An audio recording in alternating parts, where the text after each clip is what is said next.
Rusty Junk Garage.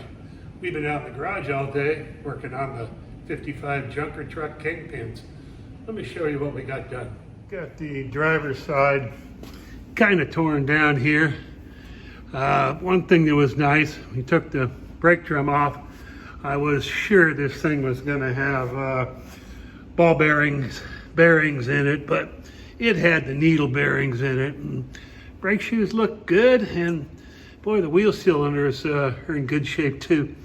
Going to replace those brake hoses though, but we're getting ready. Let's go over to the passenger side here.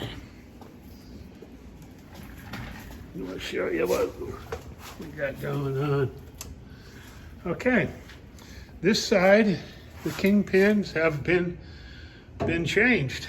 New grease zerks. Got the little cap and top. Still haven't put the one on the bottom.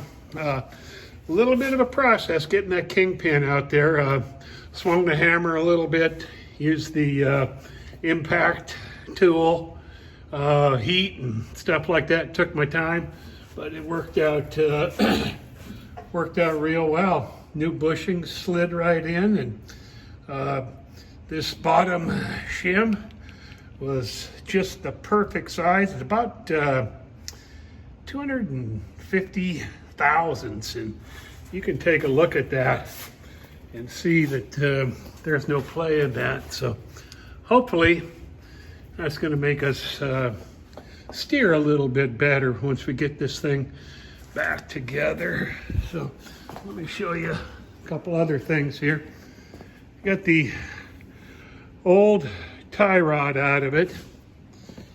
That one was bent and I straightened it, but I did buy a new one, so I'm going to take the new tie rod ends and put on the new tie rod when I put the thing back together.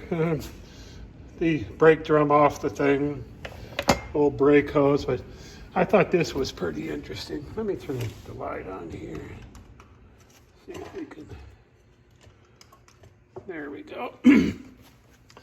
This was the Kingpins and stuff out of the other one. The Kingpin showing a little bit of wear.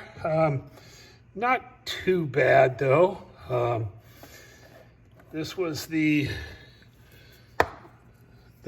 bearing or the bushing that went on the bottom.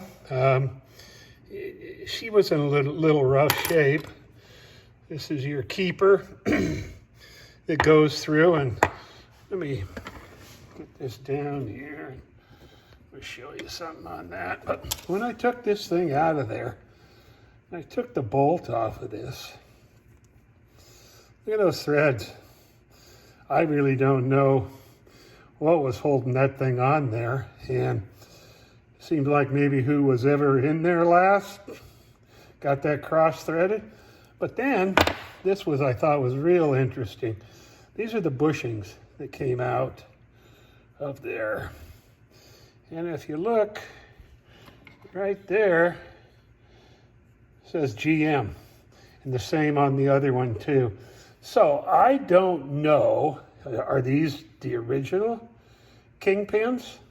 Could that have been something that happened when they slapped it together on a Monday or Friday and wherever they build these old trucks back in '55? But I thought that was interesting to see the GM on there, and I don't know how good you can see in there, but there is a little bit of wear, and there was some up and down play in these, but we're changing them out, so that's what we got going. Really enjoyed using the lift today. Had it a couple different levels. When I was hammering on that, it was easy to get down and get in the chair and lower it down and work in a sitting position.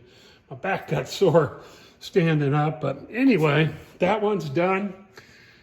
A little workbench over here is a freaking disaster, but we'll get to that tomorrow. So we're going to get after this again tomorrow. Get that other one, the passenger side, put back together, new brake line or brake hose on, and then come over here and tear this one down.